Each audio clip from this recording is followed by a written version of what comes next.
आपण अजूनही हा विचार करायचा थांबलेलो नाही की लोक काय म्हणतील. मित्रांनो, आज आपण कुठलंही कार्य करत असतो, कुठल्याही आपण आपल्या जीवनामध्ये समोर जाण्याचा प्रयत्न करत असतो, तो लोक कधीही आपल्याला समोर जाऊ देत नाही.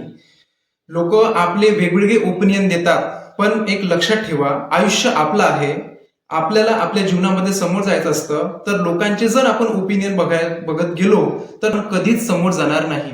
कुठेतरी आपण विचार केला पाहिजे की आयुष्य आपलं आहे, तर डिसिजन सुद्धा आपण घ्यायला शिकलो पाहिजे. लोक काय म्हणतील या विचाराने माणूस कधीही समोर जात नाही. तो आयुष्यामध्ये नेहमी मागेच असतो. कारण कुठलंही कार्य करत असतो तर लोकांचा सपोर्ट बिलकुल नसतो.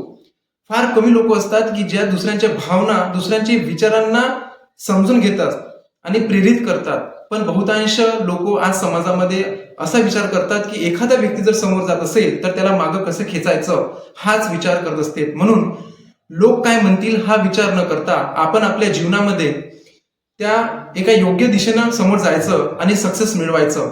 जोपर्यंत सक्सेस मिळत नाही तोपर्यंत लोक आपल्याला हसतील, आपल्याला कमी दर्जाचं सुद्धा लेखणार, पण आपण थांबायचं नाही.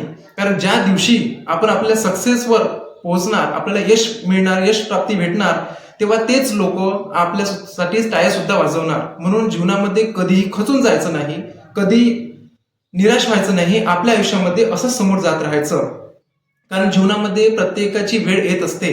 म्हणून कोणाच्या ओपिनियनने, कोणाच्या कमी लेखण्याने आपण थांबायचं नाही आणि आपल्या जीवनामध्ये एक नवीन युटर्न घ्यायचा.